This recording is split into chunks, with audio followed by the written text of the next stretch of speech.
This is verse 10 of the 10th chapter of the Gospel of Matthew. We're continuing Jesus' instruction to his disciples as they're about to depart on their first mission to the villages, towns of Galilee, extending really the prohibitions that were found in the previous verse. We have simply a continuing list of those items that a person might take along on a journey, but Jesus prohibits it, wanting them to travel light, wanting them to not have any encumbrances along the way.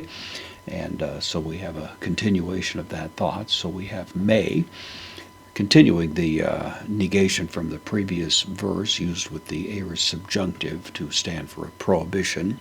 May peiron.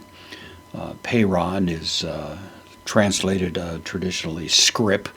It could mean a wallet, a bag, even a backpack, I suppose, in modern nomenclature, but it's some kind of bag that carries goods along with you. Don't worry about taking something like that along, not quite as much as a suitcase, not luggage as such, but some kind of light carry-around item would be implied there, but even that is not appropriate in this case. Ace, preposition with the accusative, hodon, into a trip. So a backpack for a trip, you might say, would be the idea, hodon, the word for way. And then continuing may da, so adding to the may that we have here another duo, to, the adjective, ketonos. Ketonos means a coat. It was customary in rabbinic teaching to carry two coats with you on a journey, one for the Sabbath and one for the other days of the week, one having probably more prestige, more holiness, as it were, and Jesus prohibits that. Take one coat along, that's all you're going to need. Meda, the same negation, hupodemata.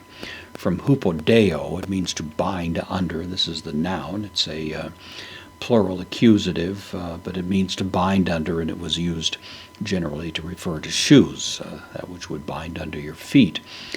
Meda, neither rabdon.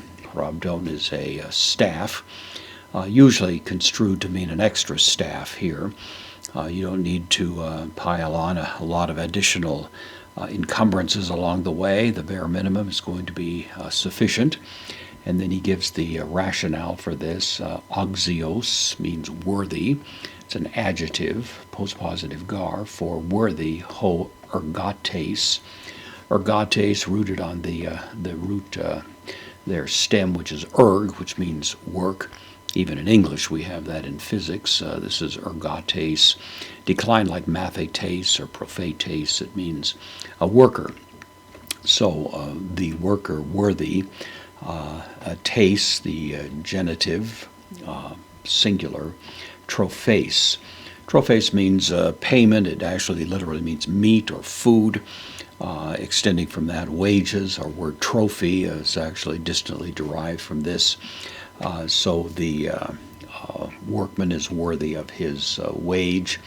Autou, the possessive of autos, genitive singular masculine. So again, we see the general focus here that Jesus gives to his disciples to travel without any additional encumbrances. They need to move rapidly through many cities, and they don't want to be hauling along a lot of things that are going to slow them down or weigh them down as they're on their way. Again, they're going to depend on local hospitality, hence the comment, a worker is worthy of his wages.